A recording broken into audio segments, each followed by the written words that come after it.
Hello and welcome to this week's NESN pregame chat. My name is Zach Cox, joined as always by Dakota Randall and Matt Chatham. Tonight we will be previewing the Patriots' much anticipated matchup with the Buffalo Bills out in Orchard Park, New York. It's the first meeting of the season between these two AFC East rivals, two teams really vying for that top spot in the AFC and really in the AFC East and in the AFC as a whole, as this AFC playoff race really starts to intensify over these final few weeks. Patriots also vying for their 7th consecutive win.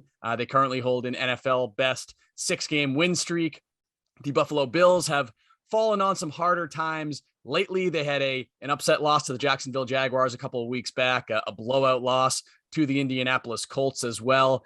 Rebounded with a victory over the New Orleans Saints on Thanksgiving, but that was against the Saints team that was missing some important pieces. So going to be a very fascinating matchup out in Orchard Park tonight, out in a very windy Orchard Park, based on all of the reports that we're hearing out of Buffalo right now. A tweet a couple of minutes ago from Scott Zolak, the Patriots radio color man and former backup quarterback, says he's been coming to Buffalo for 30 years, never seen wind gusts like this. So that certainly could be a factor in this game tonight.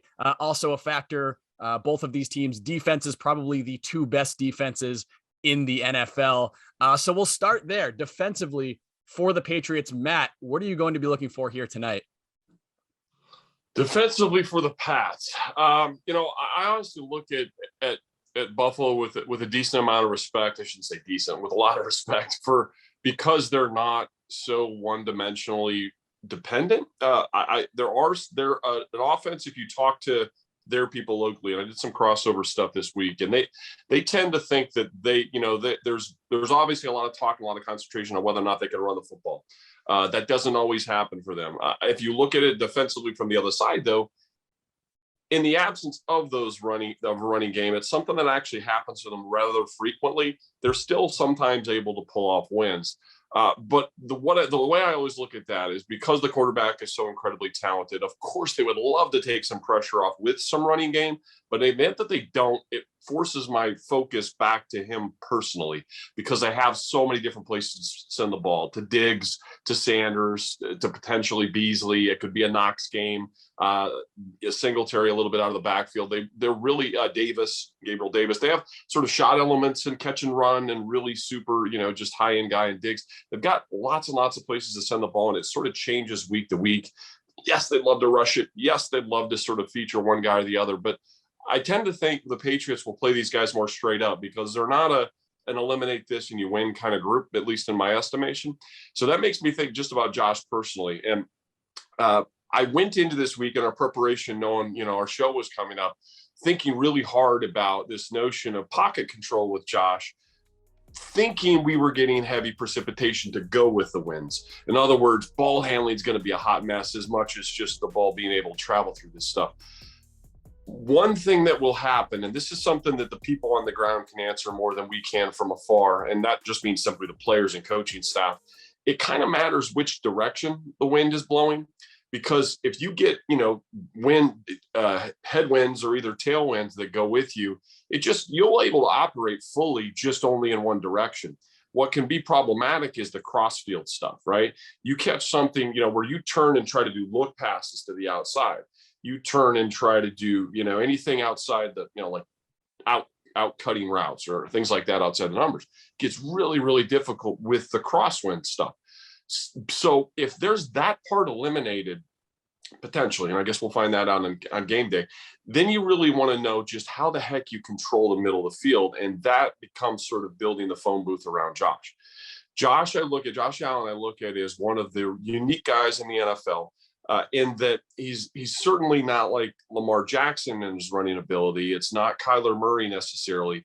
He's similar to Cam Newton earlier in his career, a little bit, in that they don't necessarily factor the entire offense around sort of run option plays with him, but his get up and go and just straight long-legged tall guy burst is incredibly dangerous, not just to get yards on the ground, but to take off and go. up through the front of the pocket. And so I say all those things thinking that wouldn't necessarily be my sort of key to the game if we were in sort of a neutral weather environment. But if everything outside the numbers becomes sort of eliminated by nature, then you really, really have to control him. You really, really have to make sure that the room closes in around him. Matt Judon, tremendous edge rusher. Dietrich Wise does a really good job on the other side as sort of more your long press and can retrace really well because he's so tall and long type. But those guys have to be tremendous about not getting up the field past Josh, because life is closed outside the numbers, but he steps up and goes. Those can be your big plays, your 15 to 18 yard gains where he just takes off down a pocket because you're only sending 4, and there are a couple avenues to leave. So I'd like to think that if you're a Patriots fan and you're really pleased with how this ends up, you're going to have minimal conversions that came from Josh's legs, and you're going to have minimal big plays that came from Josh's legs, so less than 3 kind of thing of either of those.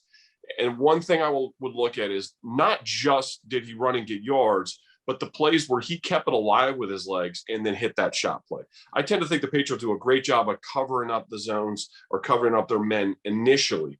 But in their world, in Buffalo, one of their biggest concerns has been their offensive line. And that group is going to be an awesome matchup for this pocket control thing I talked about, because they're getting their sort of booster shot that the Patriots got when Trent Brown returned for them a while ago. They're getting back this guy, Spencer Brown, and 6'9" guy at their right tackle. That was a high pick for them from Northern Iowa. He is a difference maker. He's a different kind of body than Darrell Williams, who used to play at right tackle for them. Darrell, I believe, will slide down to right. They've been without John Feliciano at left guard for quite a while. We're told that he's supposed to be returning. So kind of a little like when we talked about the Patriots, where they were struggling with their offensive line rotation, who's going to play where. Cody Ford had been there for the Bills and struggled, and they replaced him, and they're kind of shifting people around. We're likely to see the best version of themselves, their preference tonight. And that's a good thing for the Bills. So that makes it a great matchup in one-on-one, not just to beat guys and get Josh sacked, but to keep him in the phone booth, to keep him from sort of breaking pocket either through the front, through the sides, or in retreat. So that's really going to be a fun mini game within the game that's super important for the outcome. Definitely. You've certainly seen a little bit of statistical regression, I think, from Josh Allen this year.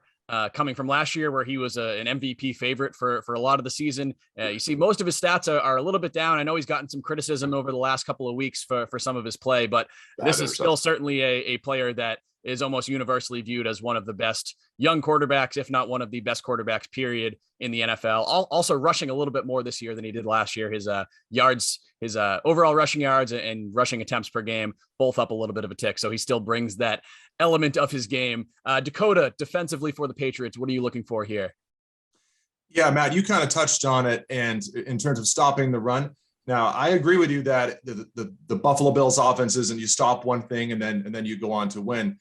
They're a very dangerous offense, but I think stopping the run really is a huge thing for the Patriots today. We talked about it a lot this week, giving up 270 yards to the Tennessee Titans, to Deontay Foreman and Dontrell Hilliard. And that was a really concerning performance for me. Maybe it was just a one-off, but that was a pretty rough look for the Patriots. And the Bills, Devin Singletary is not a particularly remarkable running back. I think Matt Breeder's given them a pretty good shot in the arm, but the offensive line isn't all that good, in my opinion. So on paper, I think the Patriots should be able to handle the run tonight, but they still got to show up and do it. I think it starts with Carl Davis and Devon Godchow. For me, as they go, the run defense tends to go because Lawrence Guy is consistently good every single week. So I just think if they can do a good job of making the Bills offense one-dimensional, something the Patriots defense has done such a great job of throughout the 6-game winning streak, we kind of talk about it every week. If they can do it tonight, I think that really plays into their hand.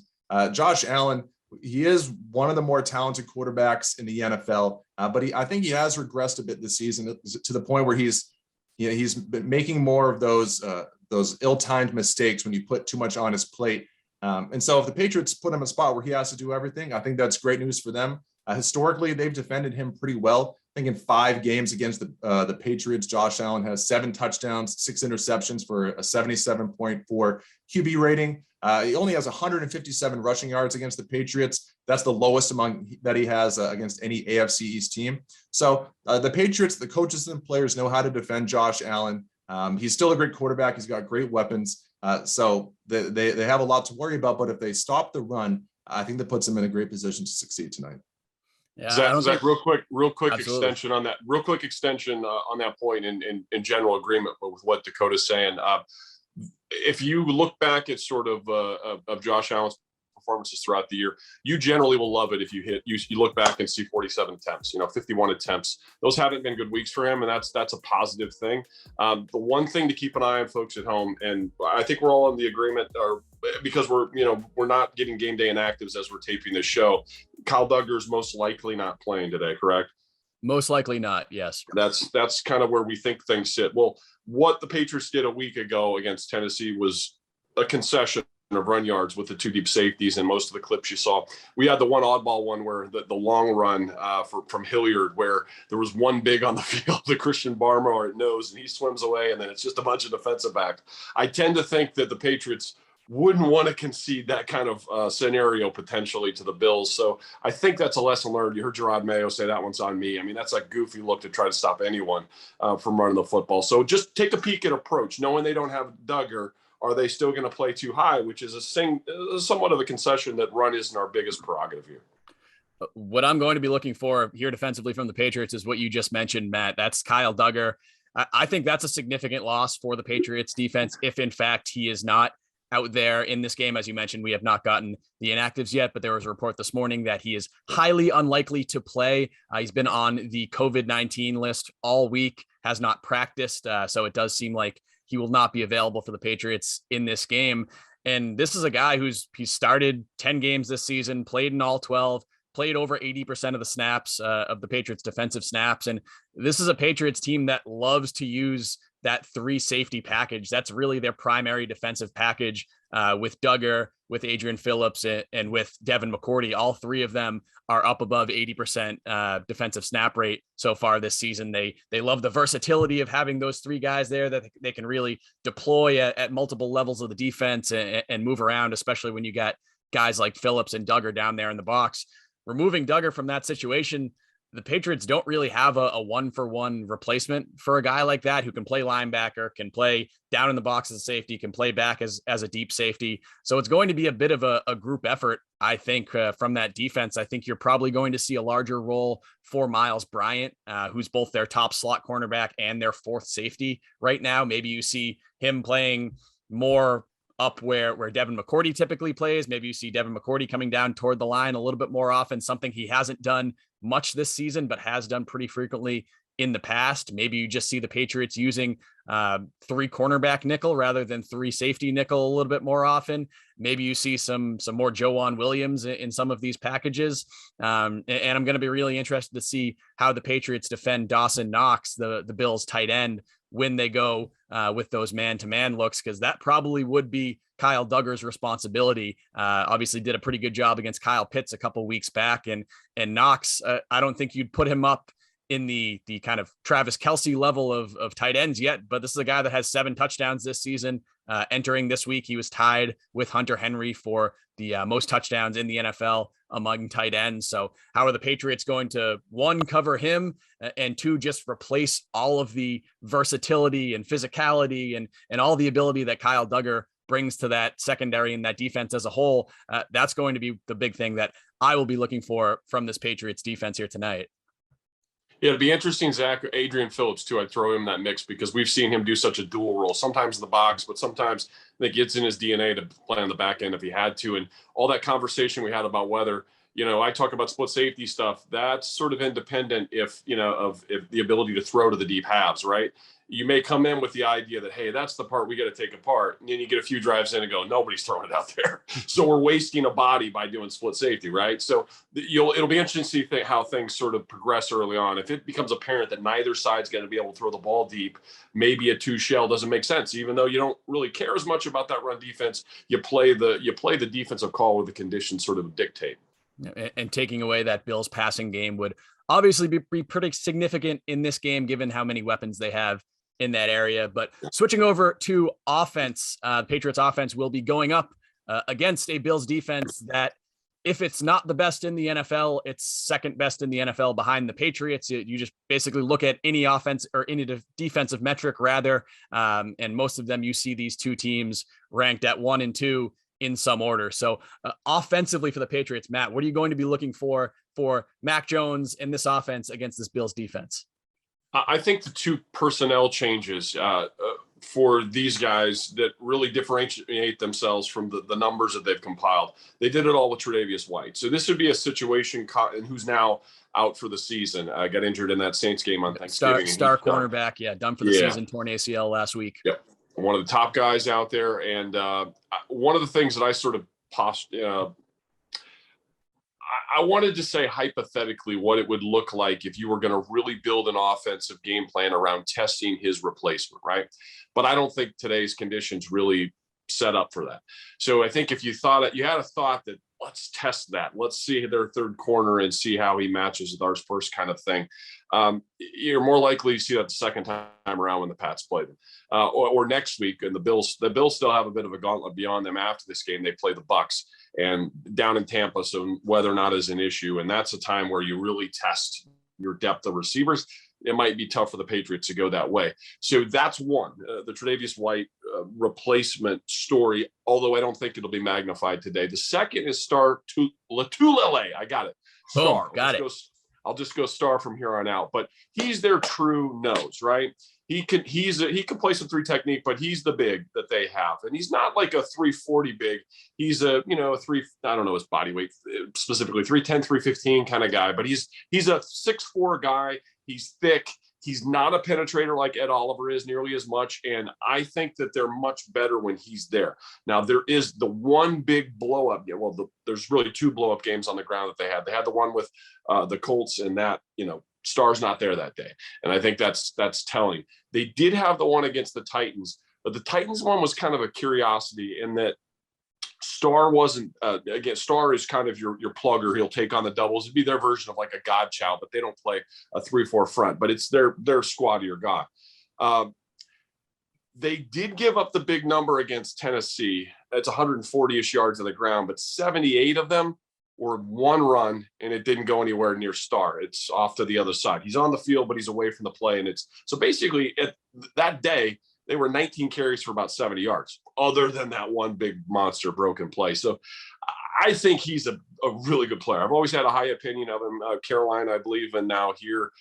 He's really been a nice add-in. He doesn't get as many accolades over there, but he's really part of a nice rotation. Ed Oliver, I think, is a really underrated guy as well. But I think their run defense is markedly better when you add him in. And it's going to be no secret to anyone that running the football would be wonderful. You'd love to do it, but if they have committed to making sure you can't, and that's what Tennessee did. Tennessee was a very against the Patriots a week ago, bright line contrast to their, we're stopping you. They were 8 in the box, but the safety was on the line of scrimmage, 8 in the box, not 8 in proximity, 8 down, right? And if Buffalo is generally not playing those kinds of shells, but if they look at the conditions and say, we got to stop them, and they make the overly aggressive move down in, and they have their preferred personnel to do so, that'll be interesting to see if they're going to force Mac Jones to sort of put it in his hand kind of situation, because I think they may feel more strongly about the importance of stopping the Patriots run than the Patriots do on the other side with theirs. Yeah, those exact measurables on Star LOTULELEI, 6'2", 315, 6'2", 315. You were close. Okay. You were in the neighborhood there. He missed the last 3 games, spent those games on injured reserve, but off the injury report, expected to be back in the lineup here today, which obviously is a significant boost for this Bills defense. Dakota, offensively for the Patriots, what are you looking for here? Yeah, I want to see how Mac Jones handles the elements tonight. 2 things. 1, the weather, and 2, the crowd. On the weather, we talked about it last week going into it. How is Mac Jones going to do in his first cold weather game? But it didn't end up being really that cold. I mean, it was chilly, but it was high 30s. There wasn't a lot of wind. He didn't play all that well. He wasn't bad per se, but a lot of people believe it was his worst game of the season, which might be more of a reflection of sort of the high bar that he set than anything else. But this is going to be a different game tonight. The forecast isn't nearly as daunting as it was earlier in the week. The snow should mostly be out of the way by the first quarter and halftime at the latest, but still going to be sub-freezing temperatures, low 30s at the start of the game. Wind chill, bringing it down into the 20s. Could be gusts, high 40s, near 50 miles per hour tonight. So this is a true weather game for quarterback we've talked about. Grew up in the South, played in the SEC, not used to it. He might be fine. We just have no idea. So this is a huge test for him. And then in terms of dealing with the crowd, Zach, you and I were talking about it earlier this week.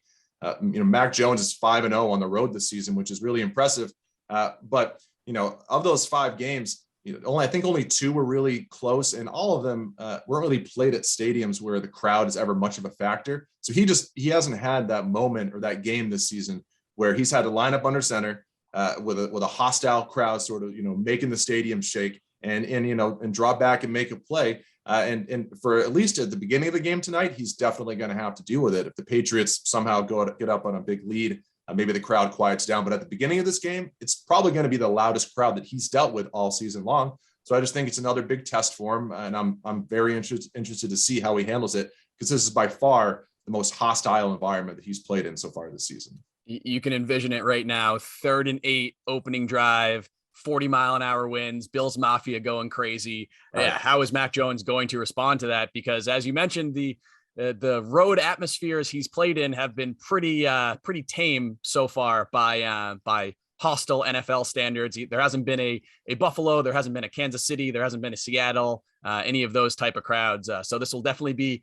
a new experience for Mac Jones on a number of levels here tonight in Buffalo. I'll be quick with mine because Matt already touched on it a good amount. Just the Patriots run game in this game. The Bills run defense on paper, one of the best in the NFL in pretty much every metric. But you do look at those 2 games and you wonder, those 2 games against really high-end rushing attacks, against the Colts a couple weeks ago and against the Titans earlier this season, those are really the only 2 elite rushing teams that they've faced this year, and they've really struggled against both of them. Now, obviously, they did not have LOTULELEI last week. It's a pretty significant loss when you don't have your top nose tackle in there against the run. But the Patriots are, even if you consider them to be a step down from a team like the Titans or the Colts or the Ravens, you have to consider them a top 5 rushing attack in the NFL. I think it's a unit that struggled a little bit against the Titans last week. But as you mentioned, Matt, the Tennessee was really kind of beefing up to stop that Patriots run. And even when that happened, they still were able to break off some big runs to put that game away.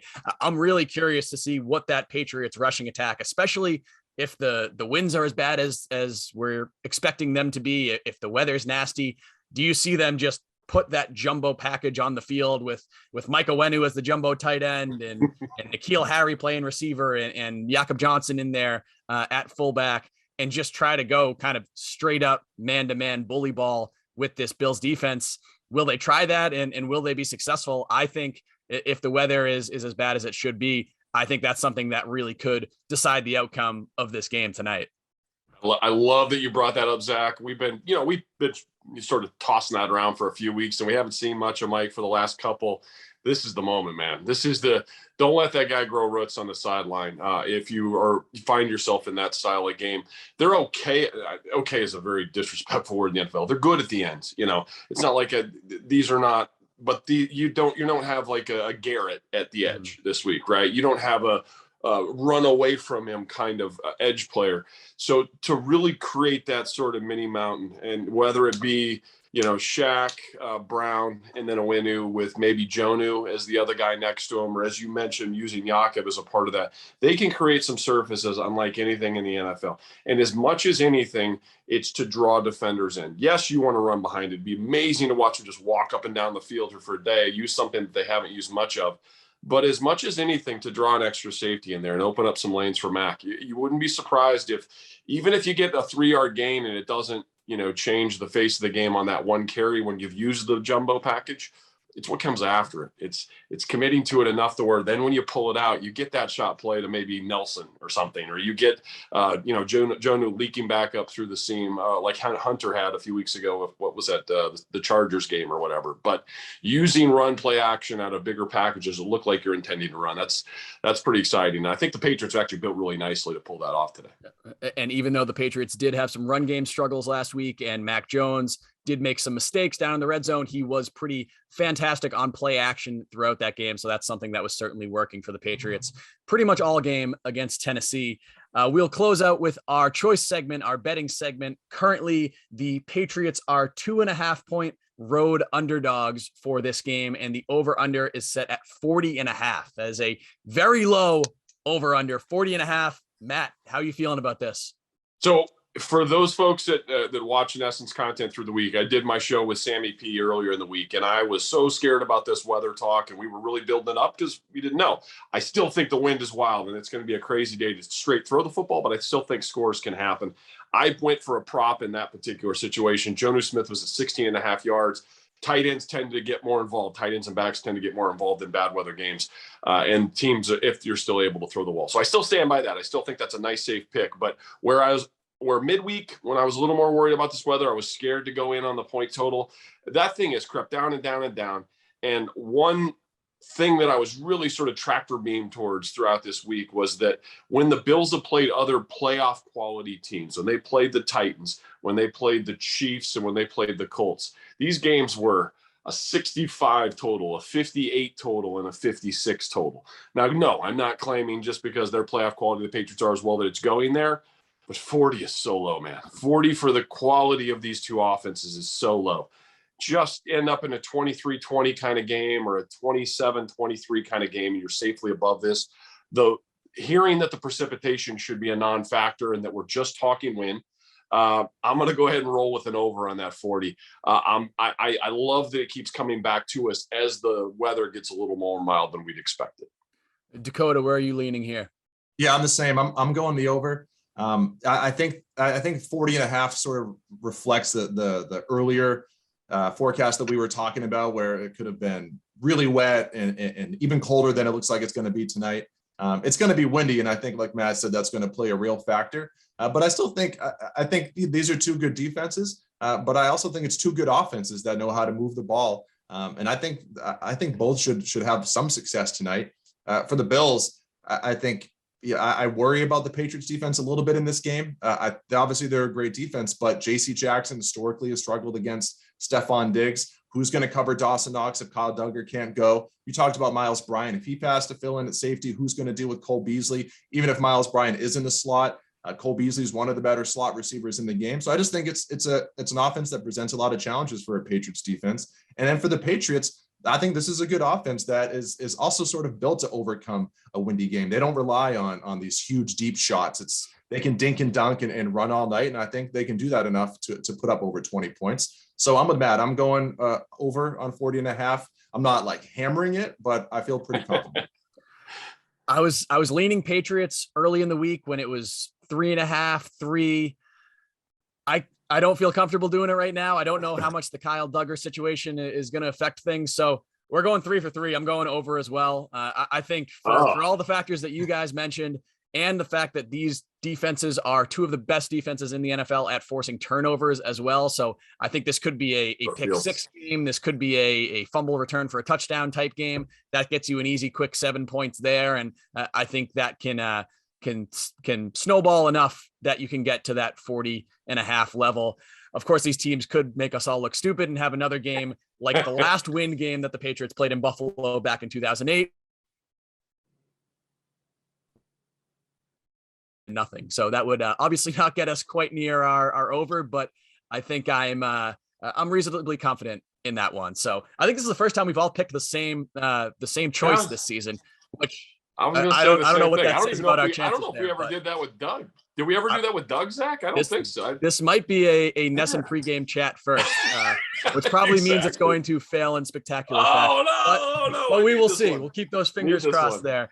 But that that will do it for this week's NESN pregame chat. As always, you can follow me on Twitter at Zach Cox NESN. You can follow Dakota at Dak Randall NESN. You can follow Matt at Chatham58, and you can follow along with all of our Patriots coverage pre, in, and at NESN.com.